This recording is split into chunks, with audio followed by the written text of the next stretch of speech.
Today we have a Lakewood 200i, which I always thought was a very interesting name.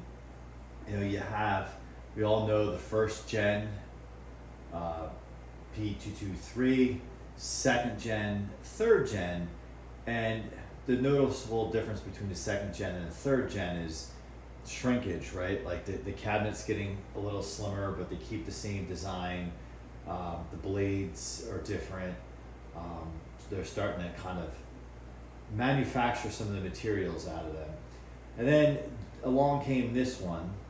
Instead of calling it a fourth gen, they just called it the 200i. Now, I have the version of this that has the tan cabinet, and that is basically a mimic of the very popular and legendary first and second gen, mainly second gen. Because I really feel, maybe it's the time I grew up, the second gens are the ones that I saw most everywhere. And it would be interesting if someone knew what the production runs were for the first gen, second gen, and third gen. Now, I feel, and we can look at the date code together. I feel that this would be a later version before they went to the brace blade version, because I think there was a transitionary model where it still lived in this cabinet, but it had the brace blade, and then they changed. Like, they did away with the iconic handle and knob and whatnot. So let me know there. So Eddie has the brace blade version, but his is in a different cabinet. His is, I think, kind of towards the end before Lakewood left.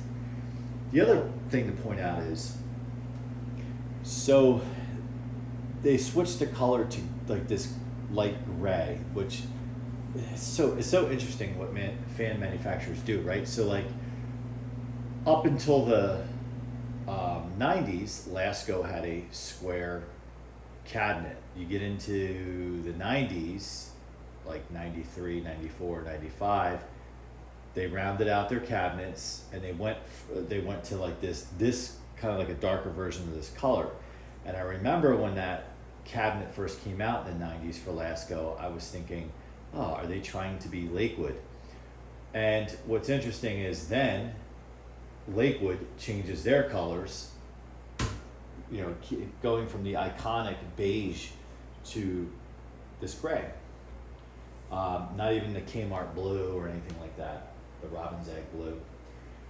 So that being said, in my mind, this is a later version of the 200i. I don't know if the tan or the beige version overlapped with this version.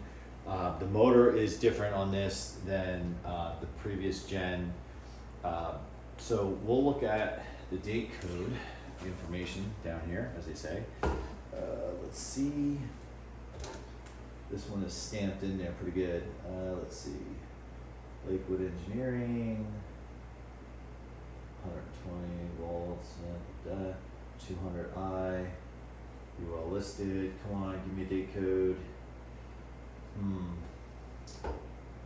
I see an address, Chicago, Illinois, but I don't have a date code. The letter B is stamped at the bottom here, but I don't have a date code. I'm less familiar with these than I am with Lasko's, so I don't know if it's somewhere else on here. But if somebody could help me out in the comments, that would be great. So the other interesting thing I find, well, they also changed the color of the cord. They went to gray as well. The other interesting thing with this fan is, so we know about the P25, which was released, I believe, in the 90s and in production until about 2007, 8, somewhere in there. Again, help me out in the comments. If you follow the channel, you know this very well by now. I have a brand new, at the time, still own it, P25, and Lamont definitely knows about it, and he's had some video requests of it. And one of the interesting things is when I got that fan brand new back, and I did get it in 2008. I think by 2008 it was discontinued, but there was still stock out there. And I bought mine from an eBay seller who had like 10 of them, or like they were just an eBay store. And I remember buying one and thinking, oh, I'm gonna go back and buy another one. And I didn't know that they were discontinued. And this was really before Amazon, like before I was buying stuff on Amazon and really was aware. So I went to go back and it was sold out, and then I started like looking everywhere and found out it was discontinued, and the inventory got gobbled up, rightfully so.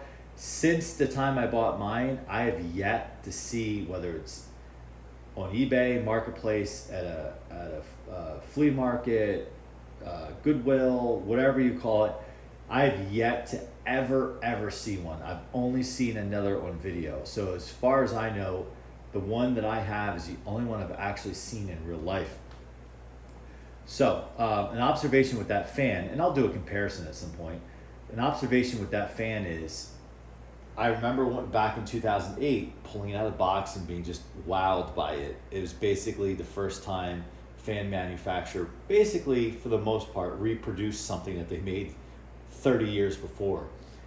But I did notice the color was different of the cabinet. It wasn't a robin's egg blue like the P23, nor was it the beige. It was this color. So I'm wondering if this time frame for this fan overlaps the manufacturing for the P25. And if anyone knows, let me know. I think the motor in this is the same, if not similar. We'll check that out on another day. Okay, so this fan, how I acquired it, I definitely want to give credit for that.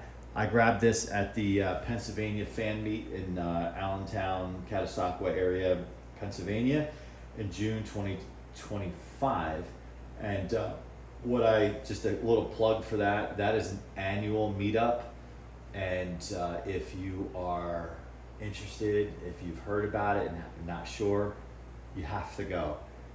Request off now from work, book your travel arrangements, go. It is great. You meet so many people like myself there, and just it's done so well. And there's a fun auction. There's, even before the auction, you have an opportunity to buy fans, display fans, sell fans, whatever you want. So check that out. There'll be another one in June 2026. But anyway, I acquired this fan, and I got this, I don't think I got this in the auction because there's a piece of masking tape up here. Yeah, I did not get it in the auction. I remember the very nice gentleman I bought it from. Paid $15 for this, and the reason why I wanted it is, if those of you who follow me here may remember my 200i that I have, the beige one, has way high hours on it. The front grille completely disintegrated. I tried to morph a Lasko 3733 grill onto it. Now it hums like it's very loud humming on high. So it's kind of moved into the project pile. But I wanted, regardless of the outcome of that fan, whether it's a parts fan or we can get life back into it, I wanted a clean example, and here's a really good one. So all right, let's check it out.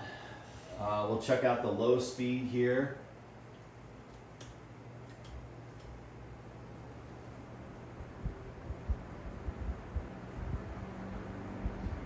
So we have 55 watts on low, 0.63 amps, 0.7 on the power factor. Medium.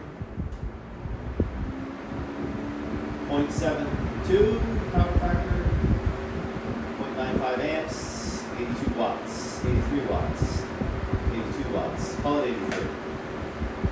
High? Whoops. What am I doing?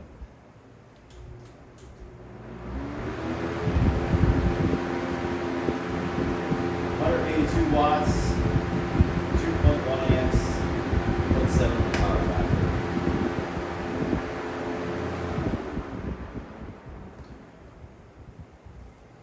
So I'm fairly certain I did. Maybe I did not. And it might be interesting to do. I think at one point I did a comparison between a 3733, a modern 3733, and this, because to me, this cabinet might be a little wider than a 3733, but I remember at the time thinking it was so skinny. I was like, what happened?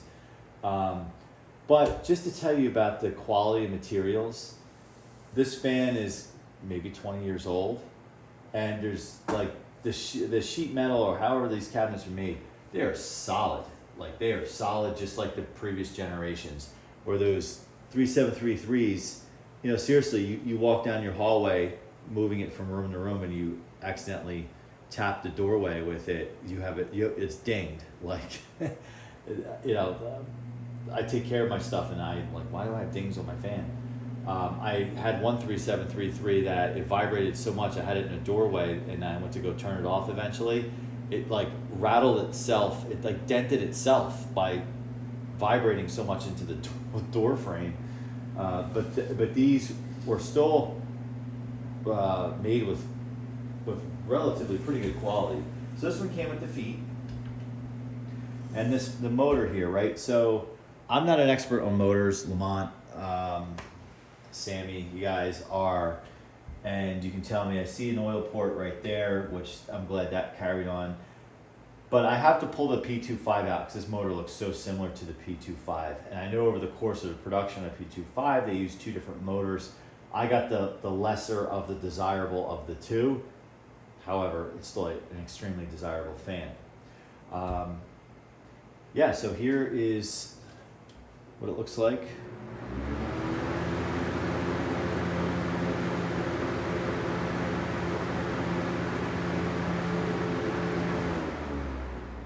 I'm telling you, if this fan was manufactured today, I think it would do well. I think it would compete well. It would do well against 3733s, Utilitech, you know, whatever you want to call them, Polonus, Aerospeeds. Like, this is a superior fan to them, but it's similar in size. I don't know today in terms of price point if like they could manufacture this for that $20, $25 range, even if it was $30. I think it would do quite well, but we know that's not going to happen because rest in peace, Lakewood. They are no longer with us. But their fans are, and they will be for a long, long time, as much as you guys know, I love McGraw Edison fans, my all-time favorites for personal reasons. Lakewood, in their heyday, made the most durable fan, period. And it carried through even into the 200i. All right, so you guys let me know what you know about this fan. And if you want me to do a comparison video of it with anything else, give me a shout and we can do that. It's fun doing comparison videos. And this one is a good one. In terms of how I will use this fan, this will not be a daily runner because I want to keep a good example of one. But it could come out here and there, you know, for a few days, a week or so. It will not, unlike the other one I have, get put into a window where the sun's beating on it. I don't put any of my vintage fans in windows where the sun is aggressively on them, so we don't have an issue there. I feel like the grills on these things, all vintage box fans, are really like the hardest thing to recover. Like a handle, you can either find one or you can make one. Same thing with the knob and the switch and all that. Blades, you know, because you tend to find a wrecked fan, but the blades are good, so you take the blades. But once these grills are gone, they're gone, and then you're kind of in a dilemma, because usually those are the first things that get trashed on any fan, just in the course of carrying them around. Okay, well, thanks for watching. Comment, like, subscribe, and we will see you soon.